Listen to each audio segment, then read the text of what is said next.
Mr. Speaker, with a focus on building houses that are affordable to the people, the next PNP administration will take a multi-pronged strategy to tackling the housing crisis.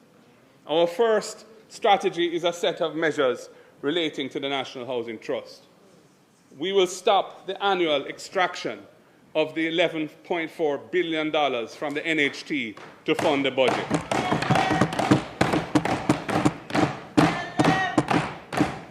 Mr. Speaker, when this was originally conceived, it was written into the law as a 4-year fiscal measure in the hardest of times during a tough IMF program when our debt was spiraling out of control. It was never our intention that it would go beyond 2017.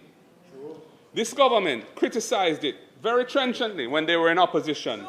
They even supported a lawsuit, which was ultimately unsuccessful, to challenge it.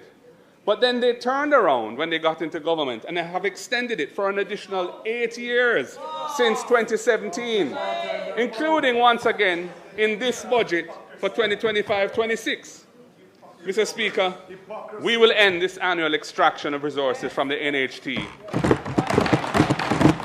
Our second strategy is a special National Housing Trust package of benefits for public servants, young people, and low-wage earners.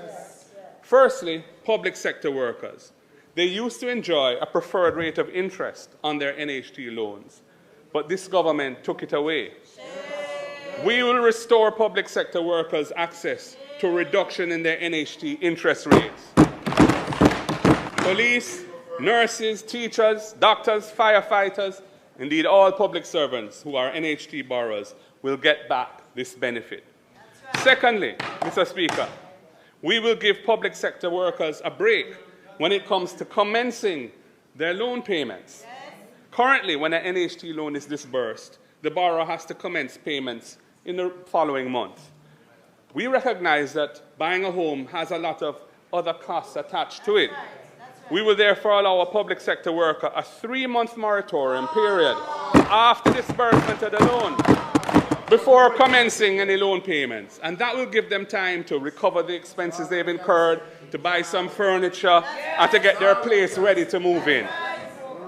And Mr. Speaker, we have one more goodie for our public sector workers. Currently, the debt service ratio, the DSR, required by the NHT is 33.3%. That means that the loan payments each month cannot exceed 33 1/3 of their gross salary. We are extending a preferred 40% debt service ratio to public sector workers for their NHT loans to allow them room to borrow a larger loan from the NHT to buy their home.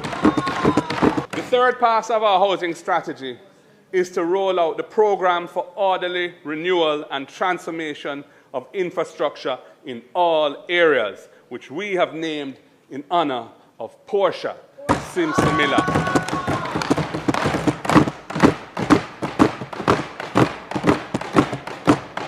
Under the Portia program, we will be building social houses, tearing down zinc fences, replacing them with concrete walls. We will be constructing sidewalks to facilitate the ease of movement for persons with disabilities and senior citizens.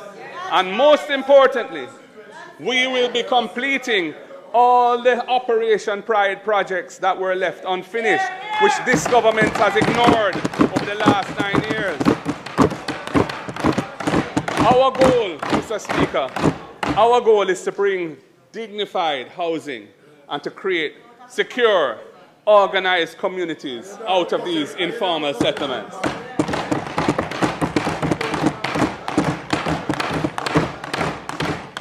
We will complete the outstanding infrastructure and bring land titling services to vulnerable residents in informal settlements with reasonable and affordable terms of cost reimbursement under the Portia program. And we will bring a mix of sources to fund the program. We'll be using funds from the Consolidated Fund, subject to the fiscal rules. We will be using some of the profits from the low-income houses built by HAJ, and I will ensure that the Portia plan is supported by a robust and transparent governance and accountability structure.